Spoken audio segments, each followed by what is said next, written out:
মাদুরাইকে তামিলনাড়ুর cultural capital বলা হয়ে থাকে। এখানে আনাচে কানাচে ছড়িয়ে থেকেছে বহু প্রাচীন মন্দির। তার মধ্যে বিখ্যাত হলো মীনাক্ষী আম্মান মন্দির। তাছাড়াও রয়েছে নানা রকম দেবদেবীর মন্দির, সুন্দর প্যালেস, নানা রকম ঘোরার জায়গা। দেখে আপনার মন জুড়িয়ে যাবে। এখানে সংস্কৃতি কালচার দেখতে খুবই ভালো লাগবে। স্বাদ নিতে পারবেন দক্ষিণ ভারতীয় বেশ কিছু নতুন খাবারের। তো এক বা দুটো দিন এই মাদুরাইয়ে কাটাতে আপনার বেশ ভালো লাগবে।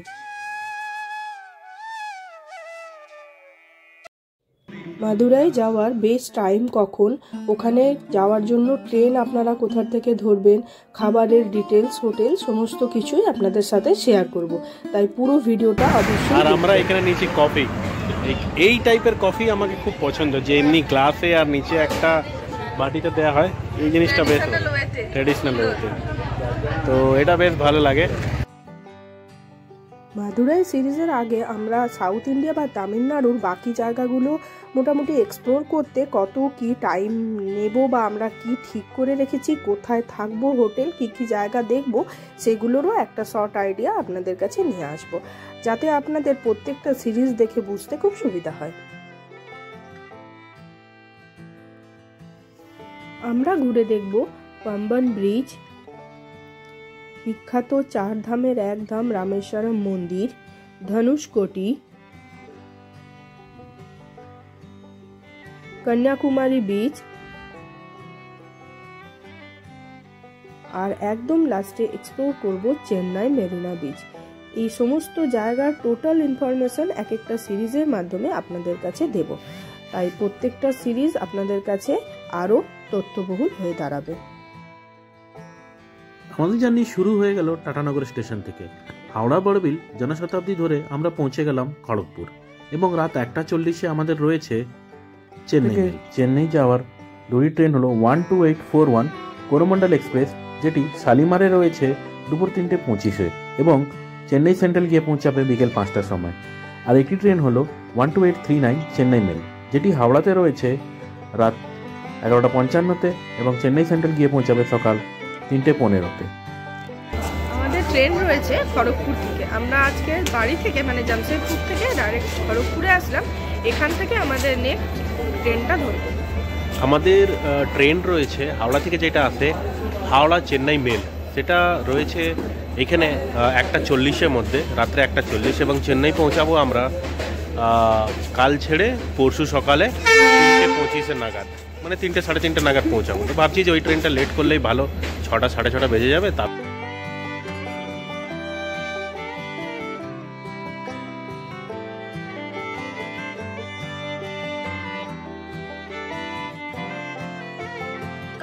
আমাদের ট্রেনের প্ল্যাটফর্মের কনফার্মেশন পেলাম একটু দেরিতে, তাই দেরি না করে ঝটপট প্ল্যাটফর্মে চলে গেলাম। দেখলাম এই ট্রেনে ওঠার জন্য অনেক লোক রয়েছে, এবং এইখানে ট্রেনের হল্টও খুব বেশি দেরি নয়। দিন সকালে ঝটপট উঠে বসে পড়লাম জানলার দিকে। ছোটবেলাকার অভ্যাস এখনো যায়নি, খুব ভাল লাগে জানলা দিয়ে সিনসিনারি দেখতে। চেনা রাস্তাঘাটগুলোকে পেছনে ফেলে আমরা এগিয়ে চললাম নতুন রাস্তার সন্ধানে। যাবার সময় রাস্তাটা ছিল অসম্ভব সুন্দর, একদম রাইট টাইমে চলছিল। লাস্টের দিকে এসে কিছুটা দেরি করলো, তবে 4:30 পর্যন্ত আমরা স্টেশন থেকে বাইরে বেরিয়ে পড়েছিলাম। খুঁজতে শুরু করলাম বাস স্ট্যান্ড যাওয়ার উদ্দেশ্যে। এইখান থেকেই শুরু হয় আমাদের ভাষা বোঝার সমস্যা। কপাল করে দেবা ভাইকে পেয়েছিলাম, যিনি হিন্দি জানতেন। আমরা সকাল 5:30টার সময় 4:30 নাগাদ পৌঁছেছিলাম চেন্নাই। এই দেবা ভাই যে আসতে আমাদের সাহায্য করলো, অটো নিয়ে এসে এই ট্রাভেলে এখানে ওখান থেকে মানে ট্রেন ছিল না, বাসটা এসি ছিল না, আমাদের এসি বাস দরকার ছিল। ইনি ট্রাভেলে এসে এইখানে আমাদের বাস জোগাড় করে দিলেন। ইনার কন্ট্যাক্ট নম্বর দিয়ে দেবো। আর লোকটা খুবই ভালো, আমাদের এইখান থেকে আসতে 400 টাকা নিচ্ছে, তো আমরা 100 টাকা ওনাকে এক্সট্রা দিয়েছি, যে এখানে করে দিয়েছে বলে। ভালো স্লিপার বাস করে দিয়েছে। এখন পাওয়া মানে সিজনে, এই সিজনে বাস পাওয়া খুবই মুশকিল। Thank you. দুটি বাস স্ট্যান্ড রয়েছে, সিএমবিটি সরকারি বাস স্ট্যান্ড ও কোয়েম্বাডু প্রাইভেট বাস স্ট্যান্ড, যেখানে এসি বাস পাওয়া যায়। তো আমরা চলে আসলাম কোয়েম্বাডুতে। এখান থেকেই আমরা ধরবো এসি বাস মদুরাই যাওয়ার জন্য। চেন্নাই সেন্ট্রাল থেকে কোয়েম্বাটু বাস স্ট্যান্ড পর্যন্ত অটো চার্জ নিল 400 টাকা। অনেক বাস চেন্নাই সেন্ট্রাল হয়ে যায়, আপনারা ওখানে ট্রাভেল এজেন্সির সাথে কথা বলে সেখান থেকেও বাস ধরতে পারেন। আমরা এখন রয়েছি কোয়েম্বাটু প্রাইভেট বাস স্ট্যান্ড। সকাল হয়ে গেছে, আমরা বাস বুক করেছি এবং বাস রয়েছে 7টার সময়। 8 থেকে 8.5 ঘন্টার জার্নি রয়েছে আমাদের। তো ছুটির কারণে পুরো বাস বুক, কন্টিনিউয়াস 3 দিন ছুটি, 25 ডিসেম্বর রয়েছে এবং এইখানে জানুয়ারি পর্যন্ত ভিড় থাকতে পারে। তো আপনাদের জন্য সাজেশন হলো, আপনারা যদি আসেন তাহলে বুক করে আসবেন ট্রেনের টিকিট, এসি বুক করবেন, কারণ 25 ডিসেম্বরও যদি এখানে গরম হয় তাহলে অন্য দিন কেমন হবে। তাই আপনারা প্রি বুক করে আসবেন। ট্রেনের এসি টিকিট হলে খুবই ভালো, কিংবা এসে আপনারা রেড বাস, অনলাইন বাস বুক করে আসতে পারেন। আপনারা 2 সিটার এসি বাস 1200-1300 টাকায় পেয়ে যাবেন, কিংবা তার থেকেও কমে পেতে পারেন। তবে সাজেশন দিব যে নন এসিগুলো বুক করবেন না। বাসে উঠে পড়েছি, জাস্ট পিছনের দুটো স্লিপার সিটগুলো দেখে খুব ভালো লাগছে। হ্যাঁ, সিটগুলো দেখে মনে হচ্ছে বেশ কমফোর্টেবল। আমরা বসে পড়েছি, সেরকম এখনো ভিড় হয়নি। মনে হয় অন্য জায়গা থেকে চড়বে। এখন তত লোক চড়েনি, 2-4 জনই চড়েছে এখানে। কোয়েম্বাটু থেকে অন্য জায়গায় স্টপেজ রয়েছে, বোর্ডিং পয়েন্ট অন্য অনেকগুলো রয়েছে, তো সেখান থেকে হয়তো চড়তে পারে। দেখা যাক কোথার থেকে চড়ছে। তবে আমাদের সিট পেয়ে গেছি, আমরা এখন রিল্যাক্স। 8-9 ঘন্টার জার্নি, টোটাল রিল্যাক্স। কিন্তু আমার ভাড়াটা একটু বেশিই লেগেছে। ভাড়াটা তো বেশি রয়েছে, অনেক বেশি রয়েছে। যেটা আমরা 1200-1500, ম্যাক্সিমাম 1500 থাকা উচিত, সেটা এখন বাসের কারণে হয়ে গেছে 2000-2400 এমনি টাইপের ভাড়া নিচ্ছে। পুরো ফুল প্যাক। আমরা তো আগে বুক করে আসিনি, আমরা অন দ্য স্পট বুক করেছি। এই যে অংশুও বসে আছে।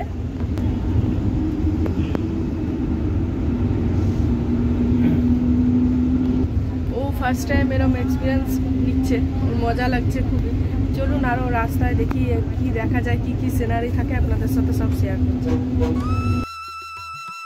টাকাটা একটু বেশি হলেও বাস জার্নিটা বেশ এনজয় করছি। দেখুন কি দারুণ সিনারি দেখা যাচ্ছে, শুয়ে শুয়ে এইসব দেখা। তবে আপনারা কিন্তু ফ্যামিলির সাথে গেলে এসি বাসই নেবেন। চেন্নাই থেকে মাদুরাই যাওয়ার সময় একটা জলখাবারের জন্য জায়গায় হল্ট দেওয়া হয়, সেখানে নতুন কিছু খাবারও ট্রাই করে নিলাম। স্লিপার বাসে বসে জানালা দিয়ে বেশ সুন্দর রাস্তাঘাট দেখতে দেখতে আমরা চেন্নাই পার করে মাদুরাই সিটিতে ঢুকে পড়লাম।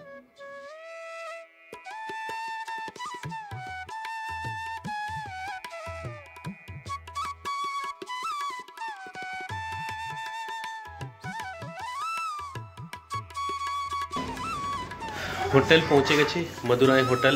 মীনাক্ষী টেম্পলের সামনে হোটেল রয়েছে। হোটেল হলো হোটেল জিপি গ্র্যান্ড পার্ক, হোটেলটার নাম। ডাইরেক্ট অটো করে এখানে নেমেছি। এসি রুম এখানে পেয়ে গেছি, ডাবল বেডেড, 1600 টাকা করে নিয়েছে। তো রুমটা একটু ছোটই রয়েছে, কিন্তু ঠিক আছে, চলবে আমাদের জন্য। দেখে দিই আপনাদের। এখানে একটি বেড রয়েছে, ডাবল বেড। এখানে টিভি, এখানে একটি আলমিরা রয়েছে, সাথে একটি মিরর। এই উপরে এসি রয়েছে।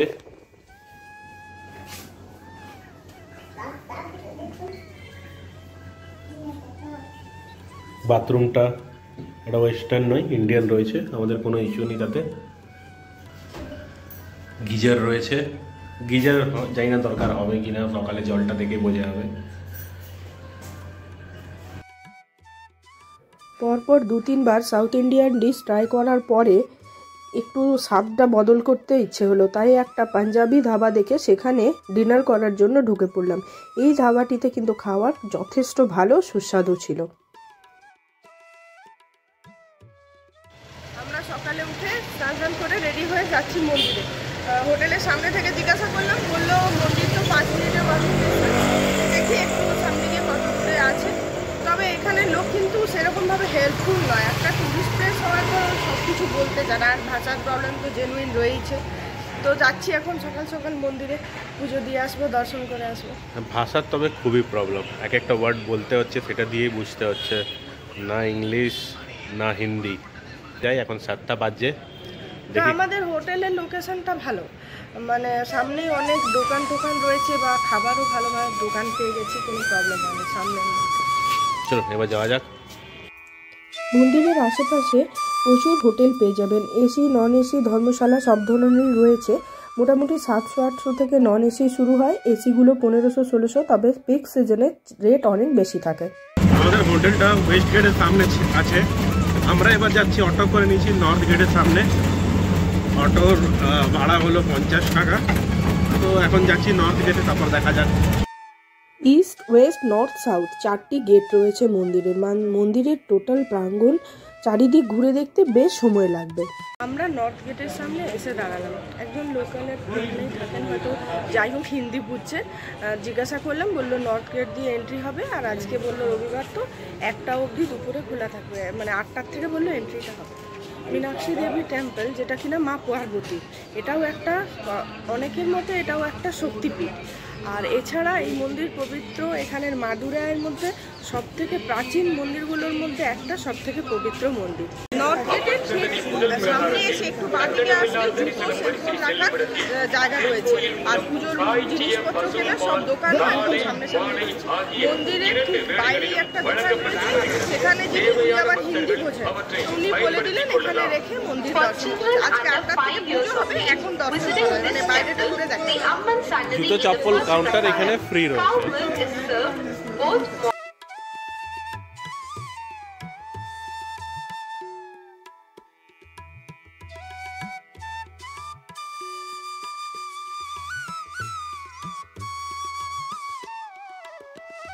প্রত্যেকটি গেটে সজ্জিত রয়েছে খুব সুন্দর নানা দেবদেবীর মন্দির। মন্দিরে প্রবেশের জন্য নারী পুরুষ উভয়ের জন্য ট্র্যাডিশনাল ড্রেস অ্যালাউড। কোনো রকম হাফ প্যান্ট, হাফ জিন্স এসব ড্রেস অ্যালাউড নয়। মন্দিরে প্রায় 7:30 নাগাদ আমরা গেছিলাম, এবং এখন হচ্ছে প্রায় 12টা বেরিয়েছিল। আজকে প্রচুর ভিড় ছিল, অনেকই ভিড় ছিল।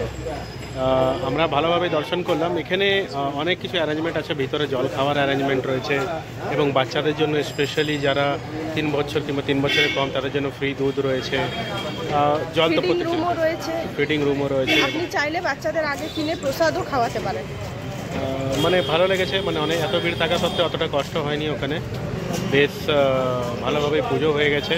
2টো জায়গায় দর্শন করা ছিল, একটা শিব ঠাকুরের, একটা মায়ের, তো 2 জায়গায় দর্শন হয়ে গেছে। আর প্রাচীন মন্দির, পাথরের তৈরি, ভেতরটা কিন্তু খুবই ঠান্ডা। বাইরে বেশ গরম, ডিসেম্বর মাসেও, মানে অন্য টাইমে তো বোঝা যাচ্ছে কি বিভৎস গরম হবে, কিন্তু ভেতরে টের পাওয়া যাচ্ছে না, ভেতরটা খুব ঠান্ডা। এই মন্দিরেই মা পার্বতী মানে মীনাক্ষী আম্মা আর সুন্দরেশ্বর মানে শিবশম্ভুর বিবাহ হয়েছিল বলে মানা হয়। চৈত্র মাসে মা পার্বতী এবং শিবশম্ভুর বিবাহ অনুষ্ঠান আয়োজিত হয়, তাই এই সময়ও এখানে প্রচণ্ড ভিড় হয়। আমরা মন্দির থেকে পুজো দিয়ে বেরিয়ে লাঞ্চের জন্য আসলাম। তো যে দোকানে পুজোর জিনিস কিনেছিলাম ওনাকে জিজ্ঞাসা করলাম, বলে দিল একটা সাউথ ইন্ডিয়ান দোকানের কথা। আমরা ইচ্ছে করে সাউথ ইন্ডিয়ান খাবারেতে আসলাম কি এখানে এসে একটু ট্রাই করি। মীনাক্ষী হোটেল এই দোকানটার নাম। তো এখানে একটা আমরা থালি নিয়েছি আর একটা টমেটো রাইস ট্রাই করে দেখি কেমন।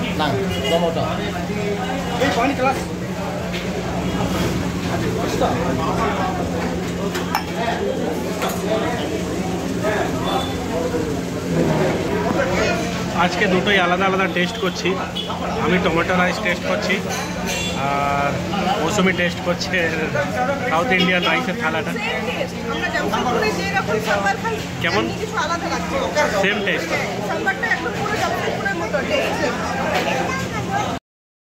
মাদুরাইতে পৌঁছে ঘোরার সময় স্পেশালি দিনের বেলায় আমরা বুঝতে পারলাম সাউথে আসার বেস্ট টাইম কিন্তু নভেম্বর টু জানুয়ারি, কারণ চেন্নাই স্টেশনেও ভালো রকম গরম আমরা ফিল করেছি, একদমই ঠান্ডা ছিল না। অন্য টাইমে রোদের জন্য দিনের বেলা একদমই ঘোরা সম্ভব নয়।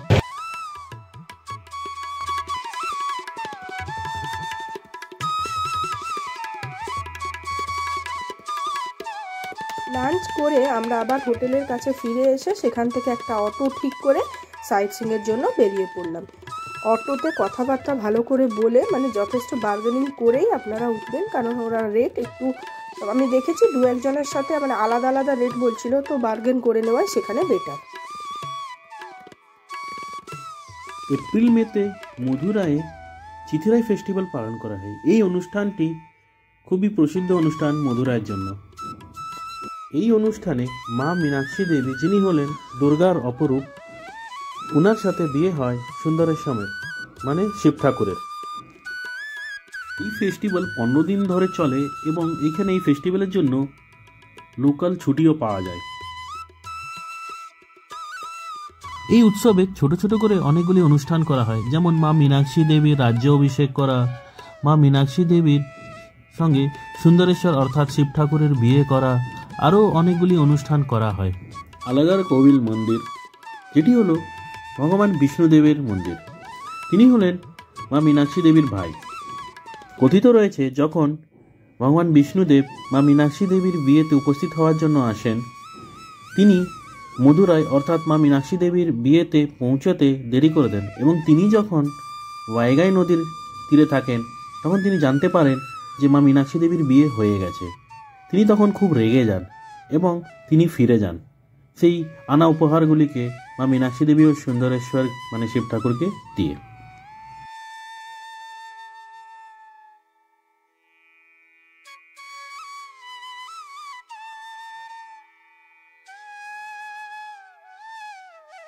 আমরা মন্দির দর্শন করলাম। মন্দির দর্শন করে এবার বেরোতে বেরোতে আমরা রাস্তায় এখানে দাঁড়ালাম চা খেতে। চা তো নয়, অ্যাকচুয়ালি উনি চা খাচ্ছেন, যিনি অটো চালাচ্ছেন, আর আমরা এখানে নিয়েছি কফি। এই টাইপের কফি আমাকে খুব পছন্দ, যে এমনি গ্লাসে আর নিচে একটা বাটিতে দেওয়া হয়, এই জিনিসটা বেশ ট্র্যাডিশনাল ওয়েতে। তো এটা বেশ ভালো লাগে। আপনারা আসলে এখানে ট্রাই করবেন, কফি নিশ্চয়ই ট্রাই করবেন। ডিসেম্বর জানুয়ারি ওয়েদারের জন্য ওখানে পিক সিজন হওয়ায় আমরা সমস্ত জায়গায় বেশ ভালো রকমের ভিড় পাই।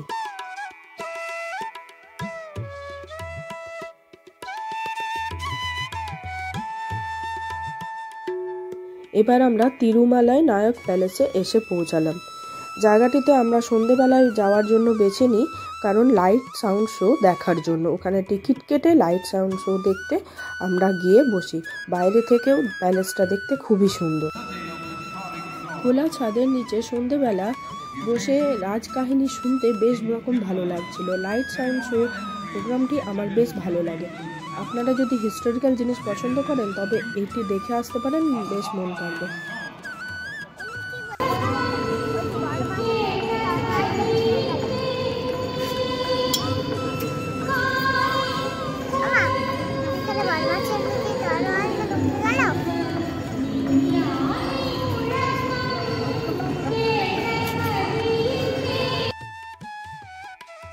এটি একটি পবিত্র পুকুর। এই পুকুরের মাঝখানে রয়েছে একটি দেবী মন্দির।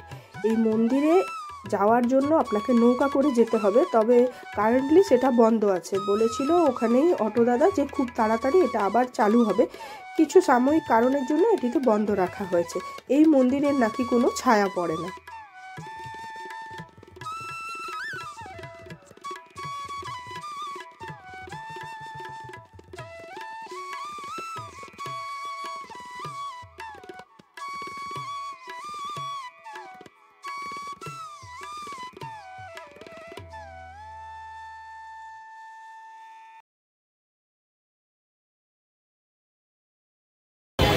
মোটামুটি সবগুলো সাইড সিনের পরে আমরা লাস্টে আসলাম একটা বিষ্ণু মন্দিরে। ভেতরে মা লক্ষ্মীরও মন্দির রয়েছে, খুব সুন্দর মন্দিরটা। তবে সবগুলো দেখে উঠতে পারিনি সময়ের জন্য, অনেকটা করে ভিড় রয়েছে মন্দিরগুলোতে, তার জন্য কিছুটা লেট হয়ে গেল। তাই গান্ধী মিউজিয়ামটা আমাদের আজকে বাকি থেকে গেল। দেখা যাক যদি কাল কভার করতে পারি। আরও এক দুটো মন্দির বাকি থেকে গেল, কারণ আমরা তো আজকে দেরিতে বেরিয়েছি। দেখতেই আজকে মীনাক্ষী দর্শন করাতে আজকে অনেকটা লেট হয়ে গেছে, তাই আমরা এদিকেও দেরিতে বেরিয়েছি। যতটা হয়েছে কভার করেছি, এবার দেখি কালকে কিছু হয় কিনা। তাহলে কালকে তো রামেশ্বরমের প্ল্যান হয়েছে।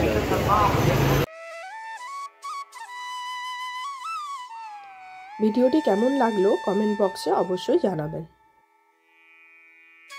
খুব তাড়াতাড়ি তামিলনাড়ু ভ্রমণের অন্য একটা পর্ব নিয়ে আবার আমরা চ্যানেলে ফিরে আসবো।